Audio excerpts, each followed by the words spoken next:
Hello दोस्तों, फिर से स्वागत है आपका नई वीडियो के साथ। एक बार की बात है, कुछ गिद्धों का झुंड शिकार की तलाश में उड़ते उड़ते एक ऐसे टापू पर जा पहुंचता है जो समुद्र के चारों तरफ से घिरा हुआ था। जब वह गिद्धों का झुंड उस टापू पर उतरता है तो वह देखता है कि यहाँ पर तो बहुत सारी मछलियाँ और मेंढक है। यहाँ शिकार करना बहुत ही आसान है और हम भी यहाँ इस टापू पर किसी दूसरे बड़े जानवर से या किसी शिकारी से कोई खतरा नहीं है। तो गिद्ध वहाँ उस टापू पर भर पेट मछलियाँ, मेंढक और केकड़े खाते हैं और 2 दिन तक वह सारे गिद्धों का झुंड उसी टापू पर रुका रहता है।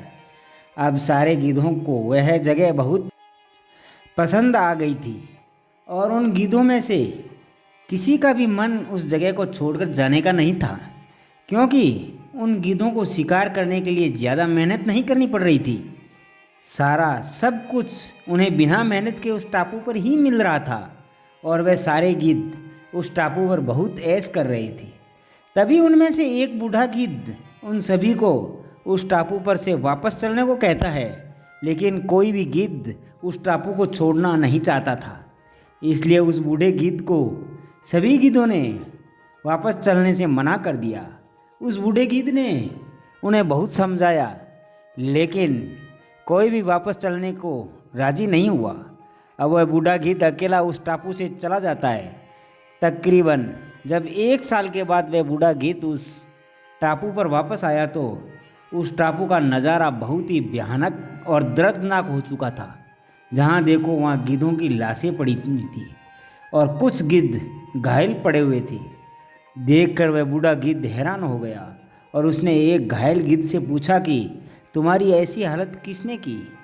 तो उस गिद्ध ने बताया कि उसके जाने के बाद हम सब इस टापू पर बड़े ही मज़े की ज़िंदगी जी रहे थे, लेकिन अचानक एक दिन एक बड़ा जहाज़ इस टापू पर आया और उस जहाज़ से बहुत सारे चित्ते बाहर निकले। हमने जैसे ही उन चित्तों को देखा और उड़ने का प्रयास किया तो हमारा ज़्यादा वज़न होने की वजह से हमसे उड़ा नहीं गया और हमारे पंजे और नाखून भी कमज़ोर हो चुके थे। इसी वजह से उन चित्तों ने हमारा शिकार करना शुरू कर दिया।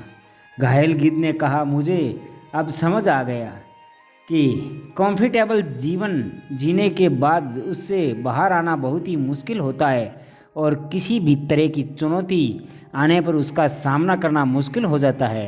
दोस्तों, इस कहानी से हमें यह सीख मिलती है कि जो कंफर्टेबल जीवन अच्छा समझते हैं, बाद में वह कंफर्टेबल जीवन उनके लिए मुश्किल बन जाता है।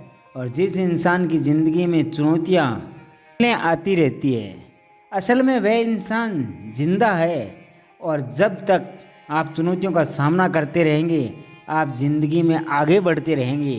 प्रॉब्लम्स, मुश्किलें, ये हमें इम्प्रूवमेंट की तरफ ले जाती है।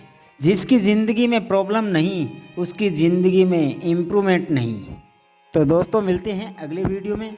तब तक अपना ख्याल रखना, मुस्कुराते रहना। धन्यवाद।